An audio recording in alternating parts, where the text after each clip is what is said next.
My sister picked up my graduation cake with both hands and slammed it onto the kitchen floor. Frosting exploded across the tile. Candles scattered. Everyone froze. She wiped her hands on a towel and said, "Oops, guess we're done celebrating now." My parents stood there, silent. My aunt laughed nervously. Kyle, Brielle's fiancé, smirked. I just stood there holding my diploma, shaking. That's when I realized I was never supposed to outshine her. My name's Hannah. I'm 20 years old. And that cake, I bought it myself. With tip money from my weekend barista shift, vanilla buttercream. My name in blue icing. Nothing fancy, just something small to mark the biggest accomplishment of my life. I'd just graduated with honors from a state university. I was the first person in my family to finish a 4-year degree. I worked 2 jobs to pay for it. Campus library during the week, coffee shop on weekends. My parents couldn't help much, or didn't. I stopped asking after sophomore year. Growing up, I was always in Brielle's shadow. She was the pretty one, the social one, the one everyone noticed. She got an engagement party, a new car at 18, lavish birthday trips. I was the quiet one, the bookworm. Too serious. I didn't ask for much. I really didn't. I just wanted one afternoon where people actually saw me, where they said they were proud. I wasn't flashy. I didn't expect a parade. I just wanted them to say it mattered. They couldn't even give me that. If you've ever been pushed aside by family, subscribe right now and tell me where you're watching from. Because what happened next changed everything. Let me back up. The party was at my parents' house. Just family. I'd set everything up myself. Bought the cake. Lit the candles. Waited for someone to take a photo. Brielle had been sulking in the corner all afternoon. She'd been cold to me all week. I didn't know why. Or maybe I did.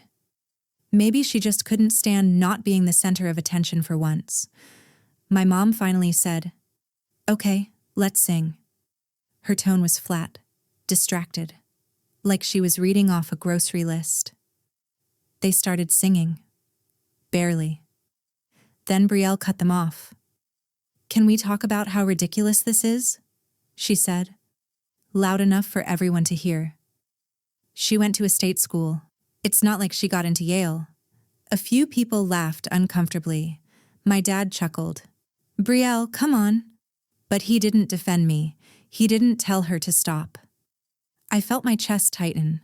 I tried to keep my voice steady. "It still matters to me." Brielle stood up, walked toward the table, toward the cake. "You know what?" she said. "I'm tired of pretending this is some big deal." She picked it up. I thought she was joking. I really did. Then she dropped it. The sound echoed. Frosting splattered everywhere. A candle rolled under the fridge. Kyle smirked. My cousin looked away. My aunt muttered, "Oh my." I looked at my mom, waiting, hoping she'd say something. She didn't. Brielle wiped her hands and said, "There. Now maybe we can move on." My hands were shaking so hard I almost dropped my diploma. I grabbed my purse. Walked out. Didn't say a word. I spent that night alone in my tiny apartment. Crying. Staring at the diploma on my desk. Wondering why I even tried. The next morning, I woke up to a text from my mom. "Brielle's upset. You embarrassed her by leaving. Apologize." I read it 3 times. I couldn't believe it. She wanted me to apologize. I didn't respond. A week later, I opened Instagram and saw photos from a family dinner. A surprise engagement celebration for Brielle. The whole family was there. My parents, my aunts, my cousin, everyone smiling, toasting champagne at some nice restaurant. I wasn't invited. There was no text, no call, no explanation. I messaged my mom. Was I supposed to be there? She replied 2 hours later. It was last minute. Brielle wanted it small. Small. I counted 9 people in the photos. I knew it was a lie, but I didn't push. What was the point? 2 weeks later, there was a family BBQ. I almost didn't go, but my mom guilted me into it. Said it would look bad if I didn't show up. So I went. Big mistake. I was standing near the grill when I heard Brielle's voice. Loud, performative. Hannah thinks she's so smart now, she said to a group of relatives. But she's still working at a coffee shop? What's the degree even for? A few people laughed. Uncomfortable, but they laughed. My dad chimed in. She'll figure it out eventually. His tone was dismissive, like I was a kid who didn't know better. Brielle turned to me, made sure I heard her. I mean, I didn't go to college and I'm doing fine. I'm getting married. I have Kyle. We're buying a house. What do you have? A piece of paper? I felt the heat rising in my chest, but I stayed calm. I have options you'll never understand, I said quietly. She rolled her eyes. Kyle muttered, Yeah, okay. I left early. Again. A few days later, my mom called. I need to ask you a favor, she said. I already knew I wasn't going to like it. Brielle's wedding venue fell through. They need $1,200 to secure a new one. Can you chip in? I blinked. Mom, I'm barely making rent. You just got a job, didn't you? I'm still working the same 2 jobs I've had for years. She sighed, heavy, dramatic. You know, Brielle supported you when you were in school. I almost laughed. How? How did she support me? She was there for you? She literally destroyed my graduation cake. Silence. Then she said, You're still upset about that? Let it go, Hannah. Family helps family. I hung up. I didn't yell. I didn't cry. I just hung up. And that's when I stopped responding to the family group chat. Stopped checking in. Stopped trying. I focused on the one thing I could control. My future. I'd been sending out job applications for weeks, updating my resume, reaching out to professors, networking. One night. I sat on my apartment floor surrounded by old photos, pictures of family holidays, birthdays, graduations, Brielle's, not mine. In every single one, I was in the background, overlooked, minimized. I cried. But this time, it felt different. I wasn't begging for their approval anymore. What they didn't know was that 3 days after my graduation, I got an email. It was from a fellowship program I'd applied to during my senior year. Honestly, I'd forgotten about it. It was so competitive, I didn't think I had a chance. But I got in. A paid research position at a university 2 states away. In Colorado. $45,000 stipend. Housing included. It was prestigious, the kind of thing that opens every door after. I didn't tell anyone. I was waiting for the formal offer letter. It arrived the same week as the BBQ. I also got emails from 2 companies I'd met at a campus career fair. Both wanted to interview me, but I kept it all quiet. I'd learned a long time ago that sharing good news with my family meant one of 2 things. It would either get dismissed or stolen.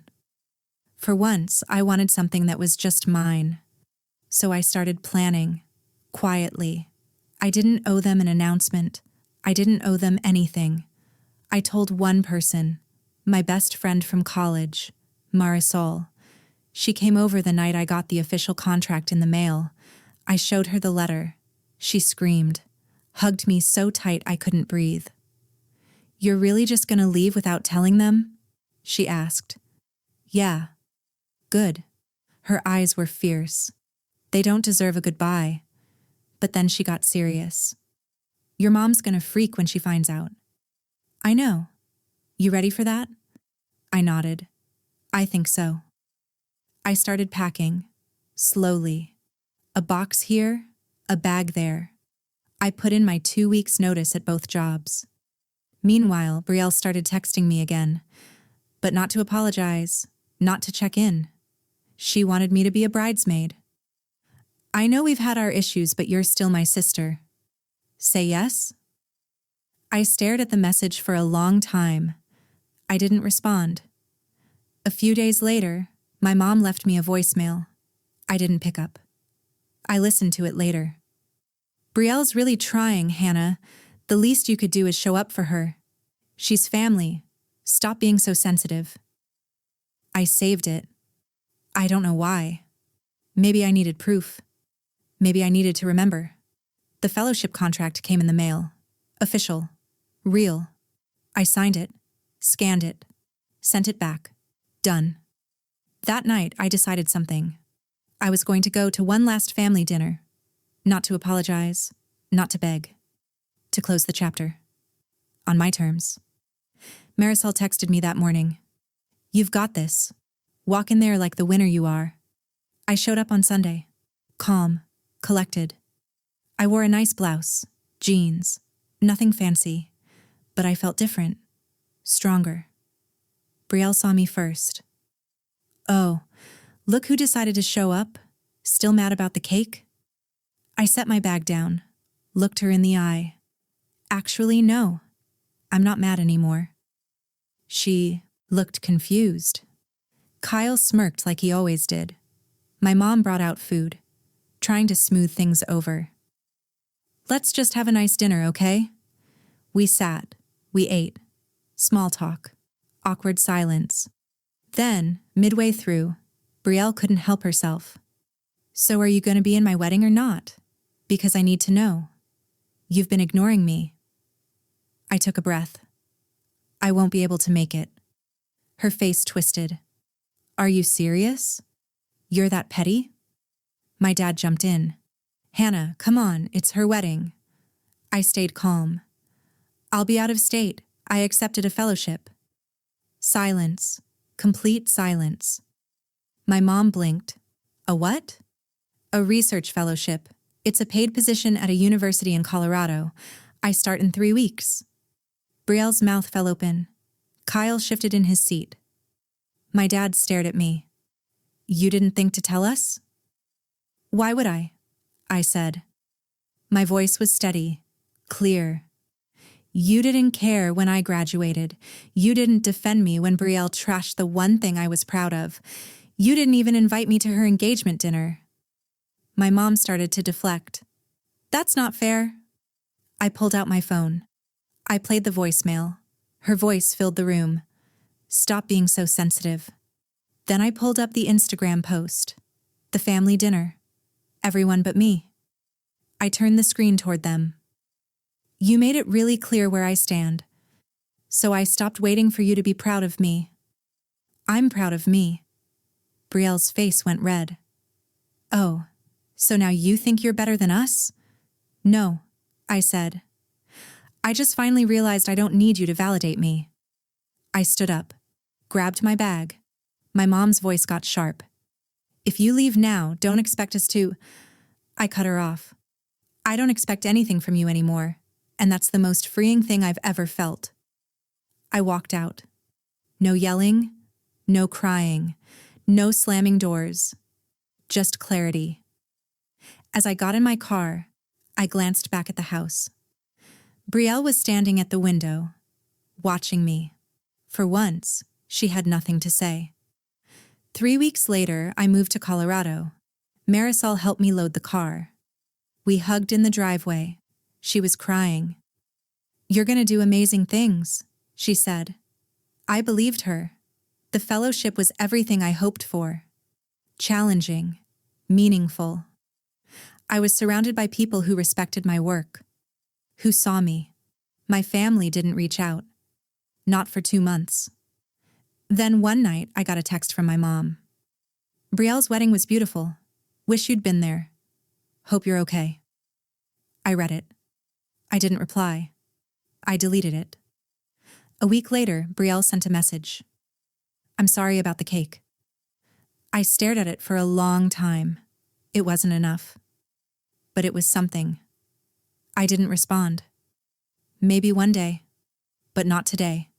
For years, I thought I needed them to see me, to celebrate me, to choose me. But the truth is, I was always enough. I just had to stop waiting for their permission to believe it. I'm building a new life now. New friendships, new confidence, new dreams. And for once, their silence didn't hurt me. It freed me. So that's my story. The day my sister threw my cake on the floor was the day I stopped shrinking myself to make them comfortable. If you've ever had to stand up to family who didn't value you, I want to hear from you. Where are you watching from? Drop your city or country below. I read every single comment, and I love knowing I'm not alone in this. And if this story hit home, please subscribe. There's so much more I want to share with you. You deserve to be celebrated. Don't ever forget that.